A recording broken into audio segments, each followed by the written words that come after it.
Nagsimula sa patikim-tikim. Hoy! Pinilit kong gustuhin, bisyo'y nagsimulang lumalim.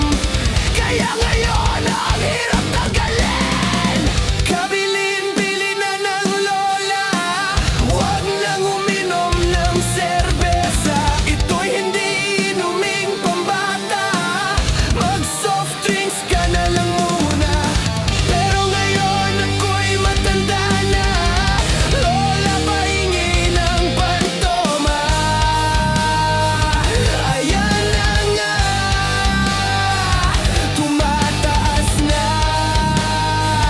ang amats ko, kasi laklak maghapon magdama.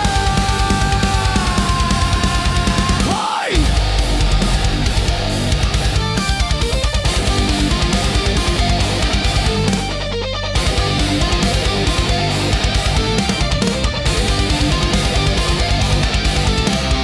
Tayo na, halika, isalin mo na serbesa, ilabas mo na yung mesa, baso, bote o tasa. Hoy! Bumili ka na ba ng yelo? Luto na pala kutsero ng tiyuhing bumbero at tatay mo na kutsero. Ipasa mo na yung tagay, marami na kaantabay sa humaba na hanay. Ang mga na meron pa makipag-away, ang alang-alang sa alak na para bang nakabata. Tutiyan nagkatnag ang mga utak na may lamat. Tulad nito siguro si Bruno, matigas ang ulo. Hindi mo na mapipigil, humalik sa bote o baso. Pag may nagkakasyahan at may nagkakatugtugan, hindi mo na mapigilan habang nagkakalasingan na.